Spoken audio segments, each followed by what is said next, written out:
Hello, good day! Sa video ito, ituturo natin kung paano mag-wire ng relay sa kusina. Let's go!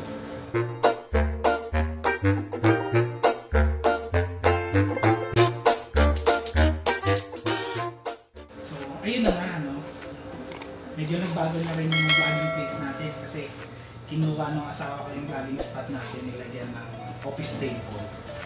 So, ginawa niyang workstation na to, so nakikigamit na lang tayo. So, meron kasi nag-comment doon sa isang video tutorial natin kung paano mag-install ng kusina. Sabi niya, paano daw pagka gagamit na ng relay. Yung kinabit ko kasi busina doon sa Wigo namin, hindi kasi siya ganun kalakas, so hindi ko siya ginamitan ng relay. Kasi tingin ko kakayanin pa naman ng stock fuse yun, so hindi puputok yung fuse. Pero pinaplano ko rin naman along the way na mag-install na relay doon sa busina. Kasi nga, kahit na hindi siya kasing lakas ng mga Bosch Europa na busina, kaso apat na busina naman yung nilagay natin. So, para lang makasigurado, inisip kong kabitan na siya ng relay. So, medyo mapapaaga lang kasi meron nag-request. By the way, sa Toyota Wigo, dalawa yung pinaglalagyan ng horn. Una, sa harapan, doon sa may bumper part. Pangalawa, yung doon sa loob ng engine. Doon sa harapan ng passenger side, yung horn doon sa harap ng passenger side, yung horn na yon tumutunog lang yon as alarm, pagka merong nag-force entry dun sa door ng Wigo natin. Hindi gumamit ng susi, tapos binuksan yung pinto, mag-a-alarm yun. Ayun yung tumutunog. Pero yung dun sa harapan ng bumper, ayun yung beep beep beep natin, Ayun yung pang busina pagka meron tayong gustong patabihin sa daan. Madalas, pagka change ng busina, ang pinapalitan lang yung busina dun sa harap na part. Yung busina dun sa may alarm, hindi na masyadong ginagalaw. Pero pwede rin naman yun, kung gusto nyo siyang palitan ng busina, okay din naman. Kailan ba tayo gagamit ng relay? Ako, gumagamit ako ng relay pagka mga high amperages and high wattage yung mga accessories na kinakabit ko sa sasakyan. Yan na, ngayon pag-usapan natin kung paano mag-wire ng relay pagka nagpalit kayo ng busina. Lalo na kung yung busina nyo is malaki yung iniba doon sa stock na busina. Kung nagpalit kayo ng napakalakas na busina, so mas maganda, gumamit na kayo ng relay. Kasi minsan hindi kinakaya ng stock na fuse ng sasakyan, pumuputok yung fuse. Kaya tayo gagamit ng relay. So, ituturo natin ngayon kung paano ikakabit yung mga wiring dito sa terminal na itong relay. Itong relay na to, 5-pin relay ang tawag dito.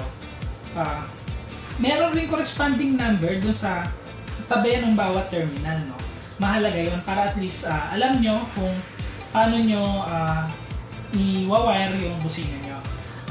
Dito, merong terminal 30, 86, 85, at saka 87. Yung gitna, 87A yun. Pero pagka nag-wire kasi ng busina, hindi ginagamit yung 87A terminal. So yung apat na terminal lang yung gagamitin natin. Yung gitna, hindi yung kasama. So yung pinakauna, yung terminal 30. So itong terminal 30, ito yung kinokonekta natin sa battery. So parang ito na yung magiging power source ng bagong busina na in-install natin. And palagi kong sinasabi, every time na magko-connect doon sa battery, wag kayo magko-connect doon na hindi kayo gumagamit ng fuse box. Kasi once na mag-short yung accessories nyo, tuloy-tuloy yung flow ng electric current doon. So hanggang masunog na yung wire. Walang magka-cut ng flow ng electricity. So kaya kailangan natin na gumamit ng fuse box para once na halimbawa magkaroon ng short, yung pinaka-designated fuse, itong fuse na nandito sa loob, puputok to. So makakat na yung flow ng electric current. So hindi na masusunog yung wiring ng sasakyan nyo. So ito yung gagamitin kong fuse box dun sa busina ko. Pinalitan ko na siya ng wire, mas pinakapal ko. Kasi meron pa akong plan in the future, kaya medyo pinakapal ko siya. Dinoble ko lang yung wire number 16 ko na automotive wire. Dinoble ko lang siya, tinupi ko lang. Tapos pinwist ko para kumapal siya. Tapos meron ako ditong i-ring. Ito yung i-connect ako doon sa battery. By the way, pagka gagamit kayo ng fuse box, dapat yung fuse box nyo lagi malapit sa battery or doon sa terminal ng battery. Kasi pumuputok lang yung fuse box pagka nadaanan na siya ng short circuit. So halimbawa, dito mag-short circuit yung accessories nyo konti lang yung gagapangin niya, puputok na to. Pero kung etong pinaka fuse box nyo, malayo yung pinaglagyan nyo, halimbawa mas dinikit nyo to dun sa accessories, hindi nyo siya dinikit dito sa battery part, ang mangyayari, pagka nag-short dito yung accessories nyo, susunugin niya muna tong wire na to, kumahaba yan. Bago pa siya makarating dito sa fuse, tsaka palang puputok yung fuse. So, ang pinaka-advice palagi, pagka magagamit kayo ng fuse box, dapat palagi siya malapit sa battery. Para kung sakaling man dito siya mag-short circuit, konti lang yung babiyanihin niya, puputok na agad yung fuse. No? Ang problema kasi, pagka malayo yung fuse box nyo, ang mangyayari, pagka ito nasunog, lahat ng madadaanan na ito, halimbawa nakadikit pa ito sa ibang wire, pati yun masusunog. So pati yung ibang accessories nyo, masusunog din. Kaya ang pinaka-advice, dikit nyo palagi dun sa terminal ng battery. Connect na natin.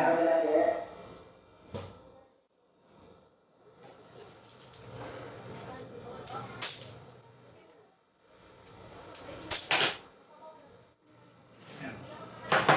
So ito, babalutan ko pa ito na electrical tape mamaya. Tapos, ito yung magiging wire natin dito sa kabilang side ng fuse box. Tapos yung kabilang end nito, ito yung lalagay natin sa terminal 13 nitong relay.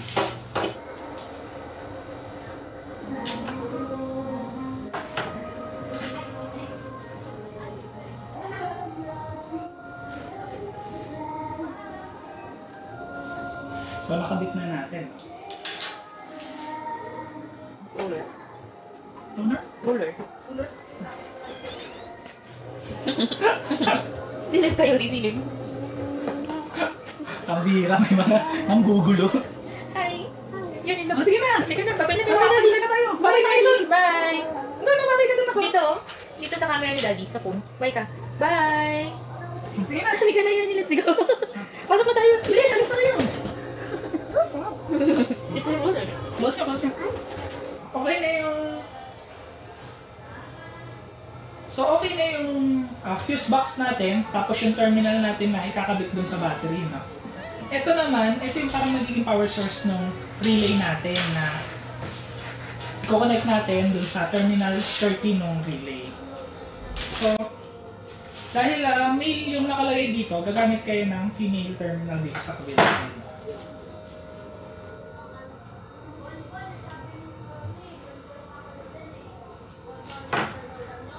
So, kagaya ng sinasabi ko palagi doon sa mga video ko, pagka gumagamit kayo ng ganitong terminal, lalo na kung positive line yan, lagi niyang babalutan ng electrical tape kasi may tendency na mahugot to eh. Para at least kung mahugot man siya, safe pa rin yung sasakyan nyo. Hindi siya magkukos ng short circuit. Okay din naman ng shrinkable tube dito, no? Palagi nyo lang tatandaan, pagka gumagamit kayo ng shrinkable tube, magpapalagpas lang kayo palagi ng konti dito para kahit na mabunot siya, yung pinaka-tip ng terminal hindi didikit doon sa metal part ng sasakyan. And palagi nyo titignan kung yung heat shrink or yung shrinkable tube, once na ininitan nyo, medyo makapal pa rin. Kasi meron mga shrinkable tube na pagka ininitan nyo, numinipis na. So, parang ang bilis niya nang mapunit, no? Kaka-vibrate lang, matatanggal din agad yung shrinkable tube.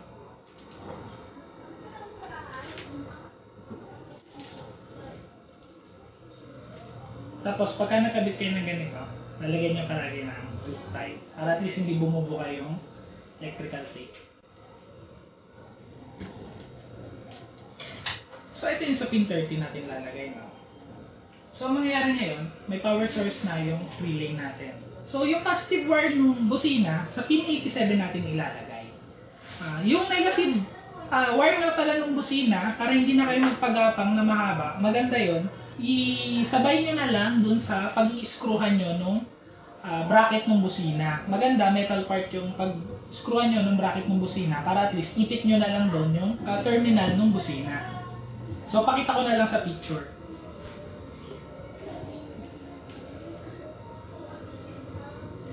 So, yung positive ng busina dito sa pin 87.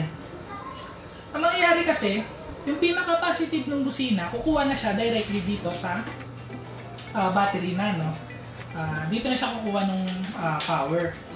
Pero, yung pin 87 at saka yung pin 30, hindi magkakonekta yan. Broken yan, no? So, hindi dadalo yung wire ng battery papunta dun sa positive no busina. Paano ngayon tutunog yung busina? Doon pumapasok yung pin 85 at saka pin 86. So itong relay, pwede nyo i-treat as accessories, no? Na meron positive at saka negative terminal. Ayun yung 86 at saka 85 na pin. Sila yung pinaka-terminal na itong relay. Once na na-power to or nagkaroon siya ng positive at saka negative supply, ang mangyayari, i-connect niya yung pin 30 sa pin 87. So, parang switch siya, no? Switch. Ang mangyayari ngayon, pagka na-connect niya na yung 30 at saka 87, tutunog na yung busina nyo. So, paano naman natin i-wire itong 85 at saka 86, no?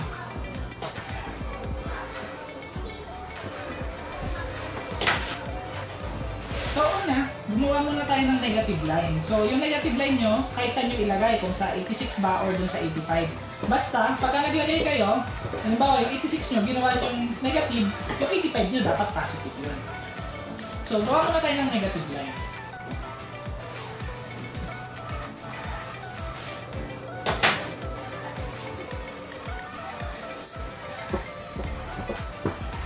So, kahit na negative line yan, maganda balutan nyo pa rin.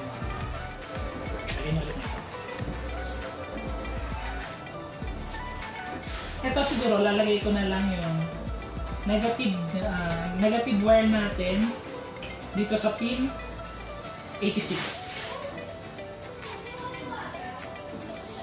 So, ang plano ko kasi paglagay na itong relay is yung pag-aalisan ng stock horn dun sa harap. Doon ko siya itotornilyo. So, metal part yun. So, ito lalagyan ko na lang ito ng I-terminal o yung ring terminal na tinatawag. Pagka tinornilyo ko na ito dun sa pinaglalagyan ng stock horn, kasi tatanggalin ko na yon. Pagka ito yung ipapalit ko dun sa pwesto na, isasama ko na ito sa pagtornilyo. So, meron akong negative terminal.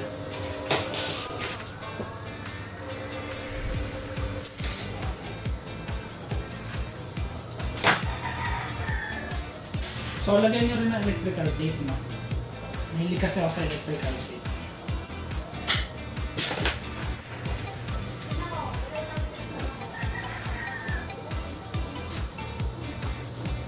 So, kung yung pin 87 is yung positive terminal ng busina, yung pin 86 is ilalagay natin sa body ground or dun sa metal part ng sasakyan. Yung pin 30 is dun sa positive terminal ng battery para merong power source yung busina natin. Yung pin 85, ang ilalagay naman natin dito is yung terminal na tinanggal natin dun sa stock horn. Kasi positive terminal yun, no? So pagka pinindot nyo yung busina, gagana yung positive terminal natin.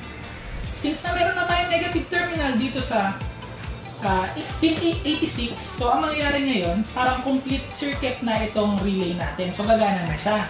Ang mangyayari ngayon, i-connecta niya na yung pin 30 natin at saka yung pin 87. So doon bubusina. So basically, yung pagpindot natin doon sa horn natin, ang pinapower talaga nun is etong relay. Hindi yung pinakabusina natin. So, pagka pinower niya yung relay naman yung magpa-power dun sa pinaka-horn. Kasi, kokonekta niya na yung positive terminal ng battery natin papunta dito dun sa positive terminal ng busina. No? Ganun siya nag-work. So, yung pinaka-busina natin, hindi na siya kumukuha ng power dun sa stock wire ng busina natin. Kumukuha na siya ng power dito sa panibagong line na ginawa natin. Yung pa-connecta na mismo sa battery. Hindi ko na lang mapapakita kung paano ko ikakabit to dun sa pinakasasakyan ko kasi wala dito yung sasakyan ko, no? By the way, sa online, meron nga talang nabibili ng mga horn relay or yung relay na meron ng mga nakabuilt-in na wire. So, tingin ko okay naman yun, no? At least isasalpak-salpak nyo na lang dun sa horn ng sasakyan nyo. Yung wire din naman yung makapal naman yung ginamit. Hindi ko lang alam kung makapal din yung strand sa loob, no?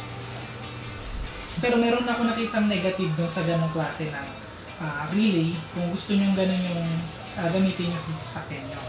Unang-una, yung ginawa kasi yung relay na yon, na merong mga pre-built in na wiring, hindi naman kasi sinukat sa sasakyan natin yun, no?